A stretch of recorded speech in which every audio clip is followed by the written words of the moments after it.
Hello friends, आपण मानक Gurukul for competitive exam YouTube channel को स्वागत। तो फ्रेंड्स, आज वीडियो रे आमे आलोचना करिबा जे आगो को केते नियुक्ति बाहरिबो एवं एई 2 वर्ष रे नियुक्ति हेबो 65,000 पोस्ट। 1.5 लाख खाली पड़िथिबा पदवी रे पूरण हेबो एवं 5 वर्ष रे नियुक्ति पाइबे 3.5 लाख आशायी। तो ये आम डिटेल्स डिस्कसन करवा ता पूर्व आपण यदि आम चैनल को सब्सक्राइब करना निहाती भाव सब्सक्राइब करूँ एवं जदि आपण आरआई आईसीडीएस सुपरवाइजर अमीन कि सीजीएल प्रिपेरेसन करुँच ओटीटी प्रिपेरेसन करुँच तो आपण फ्री क्लास कराऊँच। तो आपण आम टेलीग्राम चैनल जॉइन करेंगे। डिस्क्रिप्शन बॉक्स रे तार लिंक दिखाई। तो ये चैनल रे फ्री क्लास रो लिंक गुड़ाक दि जाए। तो चलतु आलोचना करवा ये डिटेल्स ये जो आप थंबनेल रे जहाँ देखुं से विषय रे। तो पुणी थे अनुरोध, आपड़ यदि आम चैनल को सब्सक्राइब करना निहाती भाव सब्सक्राइब करूँ एवं फ्रेंड्स मान पाखक निहाती भाव शेयर करूँ। तो देखु राज्यपाल ओडिशार माननीय राज्यपाल महामहिम राज्यपाल जो भाषण देइछंती सेही भाषणर सारांश उपर आम आलोचना करवा। तो देखो लेखाई आप जापे 2029 सुधा राज्य रे 3.5 लाख नियुक्ति माने 2029 मसीहा सुधा 3.5 लाख नियुक्ति बाहर एवं 3.5 लाख पिला निहाती भाव नियुक्ति पाइबे।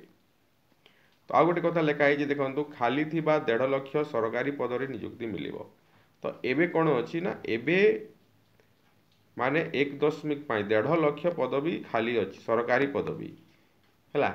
तो आप प्राइवेट मध्य नियुक्ति पाइपर 1.5 लाख पदवी खाली अच्छी एवं सबु सरकारी पदवी पूरण हम एवं यही 2 वर्ष रे 65,000 पद पूरण करा माने 2024 रु 2026 मसीहा मध्य 65,000 पदवी पूरण कर तो आउ जो 3 वर्ष रहा 26 रु 29 पाखापाखि 2,90,000 पदवी पूरण कर।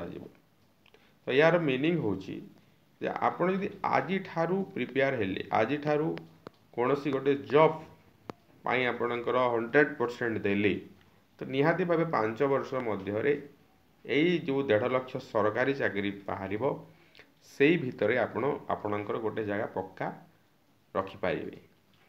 तो आपण को आज ठारू ही प्रिपेरेसन करने को पड़ो।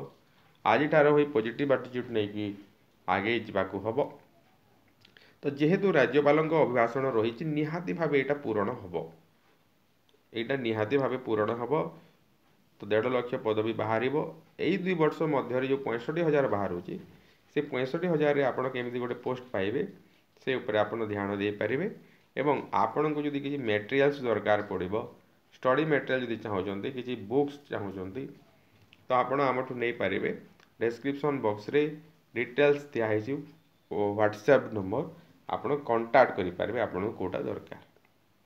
तो फ्रेंड्स एमती जॉब अपडेट जानापी एवं यहीटा जानी रखु यहीटा आपणकर health department school and mass education department forest department तो जहाँ भी डिपार्टमेंट रे वैकेंसी रही पुलिस है माने 1,50,000 पदवी पूरण करा सरकारी पदवी वैकेंसी रही माने कौन गोटे डिपार्टमेंट ना ओडिशा रे जिते भी डिपार्टमेंट अच्छे सब डिपार्टमेंट रे किसी ना किसी पदवी वैकेंसी रही से सबुति नियुक्ति पाइबे। एवं यही डेट रे 1.5 लाख आज डेट रे तो आउ 3 वर्ष पर जब बाहर 3 वर्ष पर पुणी किसी पदवी आसी जाइए पुणी किसी वैकेंसी आसी जाइए तो अधिक वैकेंसी बाहर अपडेट होगी 1.5 लाख जगह 2 लाख हो पारे। तो से हिसाब से आपको प्रिपेयर होगा पड़ो। तो एमती जॉब अपडेट जानापी एवं कॉम्पिटिटिव एग्जाम प्रिपेरेसन करने निहाती भाव आम चैनल सहित कनेक्ट हो रुहतु। आम टेलीग्राम चैनल जॉइन करूँ। डिस्क्रिप्शन बॉक्स रे लिंक दिखाई एवं निहाती भाव सफलता पातु।